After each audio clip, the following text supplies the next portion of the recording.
Je vais me la faire cette soirée, ils vont voir. Bon anniversaire, baby! La vie est courte, tu sais, carpe diem, etc.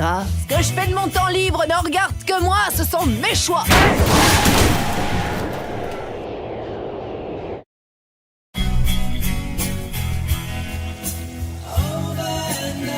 Bon anniversaire, baby! Qu'est-ce que j'étais en train de faire? Quoi tu parles? Je me casse d'ici. Putain, Bon anniversaire, baby! y'a quoi là-dedans? Plus personne ne bouge, je vais descendre ces escaliers.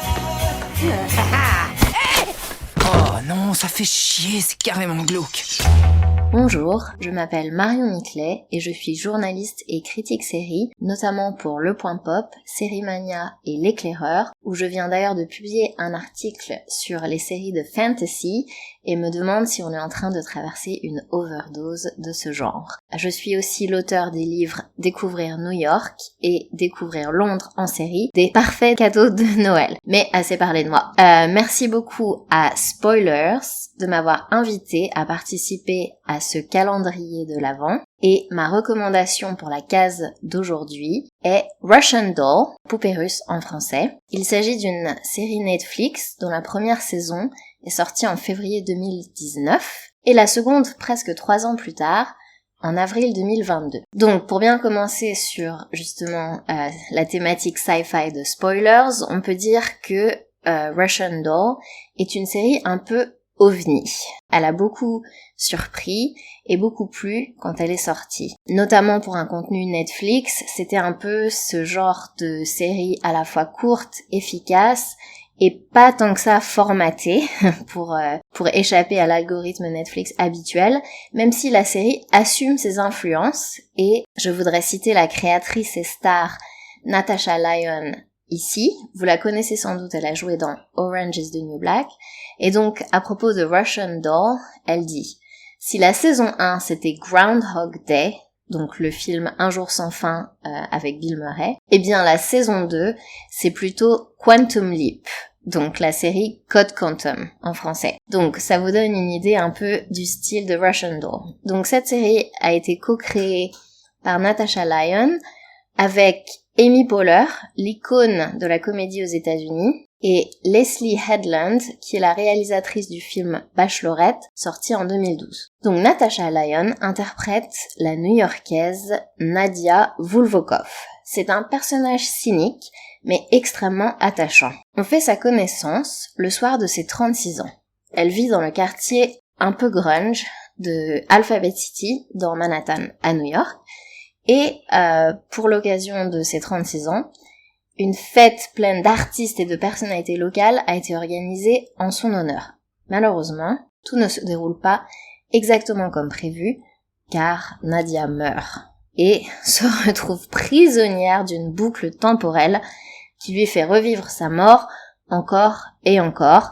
À chaque fois, elle se retrouve dans la salle de bain du loft où est organisée sa soirée d'anniversaire. Donc on distingue déjà là un humour noir bien présent, qui est incarné et amplifié, on pourrait dire, par le personnage de Nadia, avec sa voix éraillée inimitable et l'incroyable chevelure rousse de Natasha Lyonne.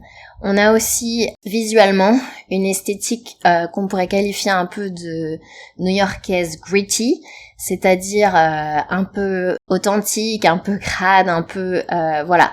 Ça nous renvoie à une vision de New York qui n'est pas habituelle dans les séries qui se passent dans cette ville.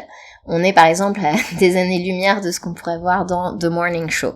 Donc il y a cette ambiance très particulière, un peu plutôt passé vintage, qui justement fait un joli contraste avec cet aspect un peu sci-fi de boucle temporelle et de prisonnière du temps. Donc petit à petit, la série trouve son ton et son rythme. Il y a seulement 8 courts épisodes dans la saison 1, et avec Nadia, on mène l'enquête pour savoir comment elle en est arrivée là, et peut-être comment elle peut s'échapper de sa condition de prisonnière du temps. Et c'est à ce moment-là qu'il y a un instant pivot dans Russian Doll, quand elle fait la rencontre du personnage d'Alan, interprété par Charlie Barnett, qui lui aussi est coincé.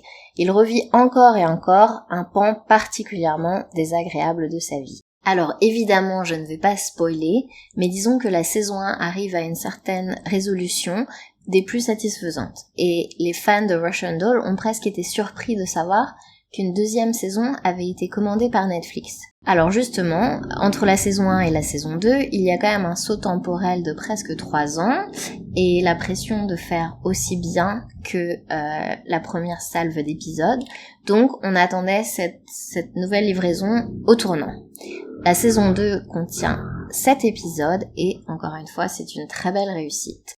Alors, dans cette saison 2, Russian Doll prend un autre tournant surréaliste, mais continue d'explorer des thèmes plus sérieux comme l'identité, le regret et cette fois la maternité et le lien familial. En effet, alors que Nadia s'apprête ici à fêter ses 40 ans, et cette fois elle a prévu d'organiser une toute petite fête, elle n'est pas dupe, elle se retrouve à prendre le métro à New York, la ligne 6, qui, au lieu de traverser comme à son habitude la ville du sud vers le nord, fait atterrir Nadia en 1982. Alors après avoir fait la rencontre en 1982 d'un individu peu fréquentable qui a l'air de la connaître et de petit à petit se rendre compte qu'elle n'est plus à une époque où Internet existe par exemple, Nadia finit par croiser son reflet dans un miroir et se rend compte que non seulement elle est donc revenue dans le passé, mais qu'elle est prisonnière, cette fois,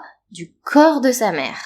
Donc sa mère, Leonora, qui est interprétée par l'actrice new-yorkaise emblématique Chloé Sevigny, et amie de Natasha Lyonne. Et ce n'est pas tout, Leonora est enceinte, et le bébé qu'elle porte est donc Nadia. Alors, nous voilà engouffrés dans une sacrée brèche métaphysique. Nadia réussit cependant à retourner en 2022 et décide de voyager sur ce même train qui l'emmène vers le passé pour essayer de changer le cours des événements de sa vie et de la vie de sa mère. Donc, amateur de science-fiction, vous savez que ce n'est jamais une brillante idée de jouer trop avec le temps. Mais la saison 2 de Russian Doll nous amène dans beaucoup de directions intéressantes et on adore retrouver encore une fois cette ambiance new-yorkaise gritty, mais ici spécifique aux années 80.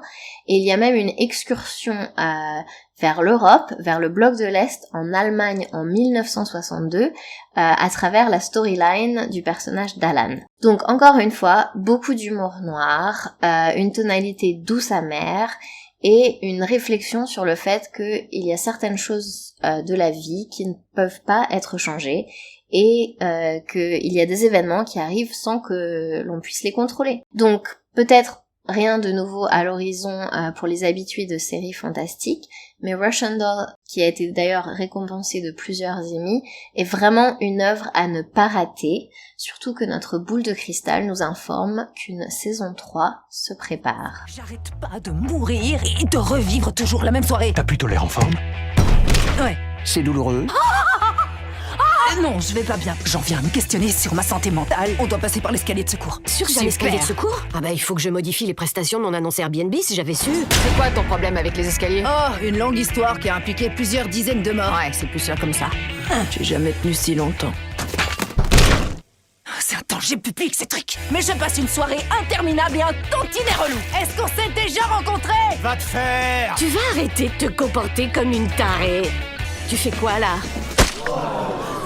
Tu veux que j'appelle mon gars à Bellevue? Il est sympa cet hôpital au moins. En tout cas, c'est celui qui est le plus proche de chez moi. Laissez-moi partir.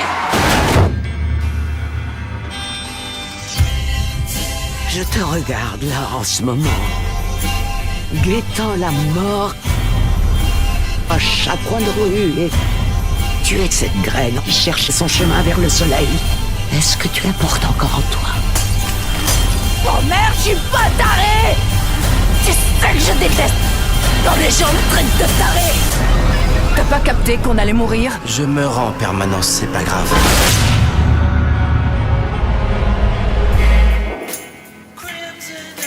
Ah non, y a pas moyen. Journaliste et critique série, officiant notamment pour le site Le Point Pop et le festival emblématique Sérimania, Marion Miclé aime explorer ce qui rend ses fictions si intéressantes. Une passion qui l'amène sur le terrain, dans les lieux même du tournage de nos séries emblématiques, et que vous pouvez retrouver dans ses 2 guides de voyage atypiques, Binge Watching New York et Londres, aux éditions Huggin et Munin. Retrouvez les contenus de Marion Miclé en description de ce podcast et la série Russian Doll sur Netflix.